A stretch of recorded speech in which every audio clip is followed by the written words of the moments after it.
शुरू करें जी। कॉन्स्टिट्यूशन का आर्टिकल निकालें 70 लेजिस्लेटिव प्रोसीजर के कानून साजी कैसे की जाती है, कैसे होती है, बिल कहाँ पास होता है, कहाँ प्रेजेंट होता है, कैसे पास होता है, कैसे रिटर्न होता है, कितना इसका टाइम पीरियड होता है,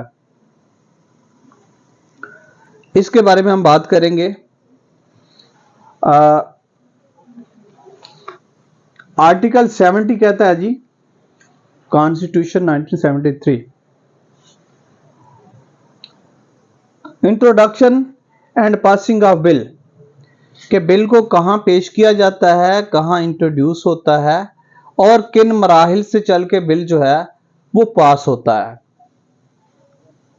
A bill with respect to any matter in the federal legislative list may originate, अब यहां से रुक जाते हैं सर। फेडरल लेजिस्लेटिव लिस्ट ये एक 4th शेड्यूल की लिस्ट है। कितनी आइटम्स हैं तकरीबन इसमें?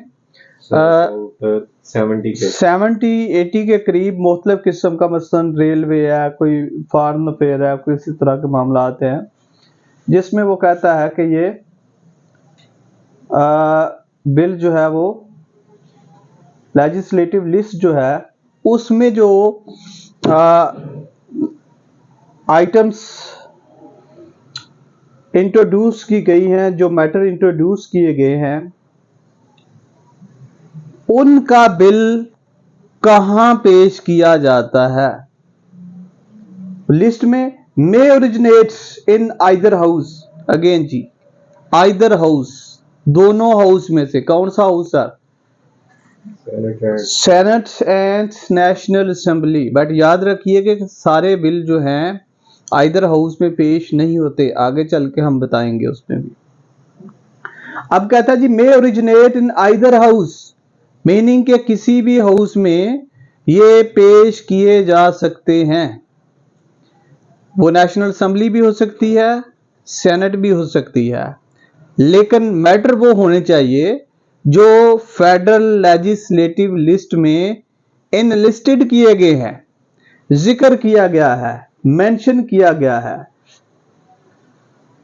And shall if it is passed by the house in which it originated.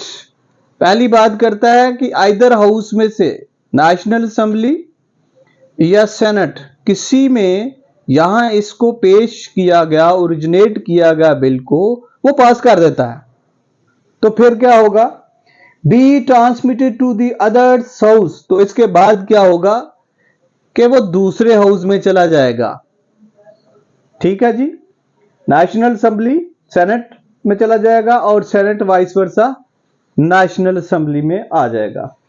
And if the bill is passed without amendment by the other house also, अब जो दूसरा हाउस है जिसमें ट्रांसमिट हुआ, सेंड हुआ, ट्रांसफर हुआ, वो भी पास कर देता है, तो फिर क्या होगा?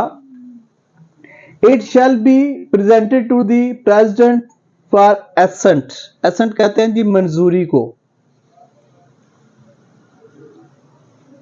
एक्सेप्टेंस। ठीक है जी, तो अब प्रेसिडेंट की मंजूरी के लिए स्ट्रेट फॉरवर्ड चला जाएगा। अब आर्टिकल 70 सब क्लास 1 को अगर देखें तो वो कहता है कि जो फेडरल लेजिस्लेटिव लिस्ट में, पहली बात कि लेजिस्लेशन कैसे होती है सीधी सी वो बात करेगा कि फेडरल लेजिस्लेटिव लिस्ट में जो चीजें मैटर्स बयान किए गए हैं वो किसी हाउस में भी हो सकता है, और जब किसी हाउस में भी होता है तो एक पास कर देता है जिसमें पेश हुआ है, उसके बाद दूसरा पास कर देता है, तो फिर प्रेसिडेंट के पास मंजूरी के लिए चला जाता है। और अगर नहीं होता तो नीचे चल के बताएगा कि फिर क्या होगा। If a bill transmitted to the house under clause 1, अब ट्रांसमिट होगा आइदर हाउस को, किसी एक को भी, क्लास 1 के तहत, यानी पहले हाउस जहां वो प्रेजेंट हो रहा है वहां पेश हो गया, पास हो गया पेशगी के बाद, और फिर वो आगे ट्रांसफर हो गया दूसरे में। is passed with amendment, it shall be sent back to the house in which it originated. अब जो दूसरा हाउस है उसमें अमेंडमेंट कर देता है, रिजेक्ट नहीं करता, कुछ भी नहीं किया, अमेंडमेंट करता है, तो दोबारा ये बिल आ जाएगा उसी हाउस के पास जिसमें ये ओरिजिनेट हुआ, यहां से जनरेट हुआ, यहां प्रेजेंट किया गया.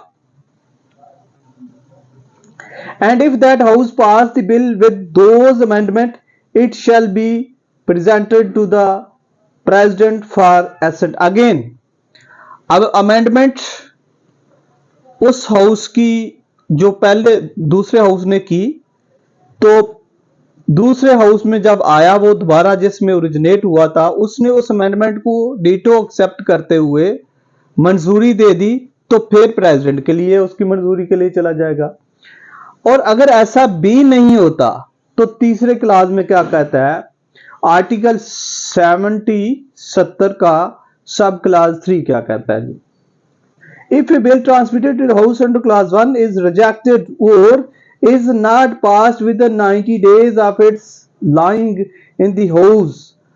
अब वो 90 दिन में पास नहीं होता, कोई अमेंडमेंट भी नहीं आती. हमने पिछले दिनों देखा कि एक आर्मी एक्ट में अमेंडमेंट आई थी और वहां भी कुछ इस तरह की कंफ्यूजन रिपोर्ट हुई. अच्छा जी, तो वो भी कुछ ऐसी ही वजूहात थी. अब वो कहते हैं जी, वो लाइंग इन द हाउस और bill sent to the house under clause 2, या क्लास 2 में अगर वो सेंट किए दूसरे हाउस में चला जाता है, with amendment is not passed by the house with such amendments. अब अमेंडेड बिल जो है वो जिस हाउस में बिल पेश हुआ है वहां चला जाता है, लेकिन क्या होता है, उसे अलाउ नहीं होता, उस अमेंडमेंट को एक्सेप्टेंस नहीं होती, उस अमेंडमेंट को दूसरा हाउस जो है एक्सेप्ट नहीं करता. The bill at the request of the house in which it originated. Again, जिस हाउस में वो ओरिजिनेट पेश हुआ उस हाउस की रिक्वेस्ट पे क्या होगा, shall be considered in A joint sitting. तो ज्वाइंट सिटिंग सर क्या होती है, शैल बी दोनों की, सुन, ज्वाइंट सिटिंग सर क्या होती है, दोनों हाउस की, हाँ, मुश्तरका तौर पर उनकी सिटिंग होती है और फिर वहां जाकर उसको कंसीडर किया जाएगा. shall be considered in a joint sitting and if passed by the votes of the majority of the members present and voting in the joint sitting, it shall be presented to the president for assent. और अगर वो joint sitting उसको accept कर लेते हैं तो क्या होगा कि वो फिर दोबारा प्रेसिडेंट के पास जाएगा उसकी मंजूरी के लिए.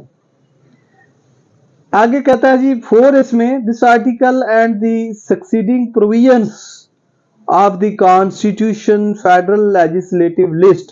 अब वो फेडरल लेजिस्लेटिव लिस्ट को डिफाइन करते हुए कहता है, mean the federal legislative list in the 4th schedule. तो 4th शेड्यूल की बात करता है जी. आगे सर कमेटी आएगी जी, आर्टिकल 71 मेडिएशन कमेटी. ये कॉन्स्टिट्यूशन में जो कमेटी है इसका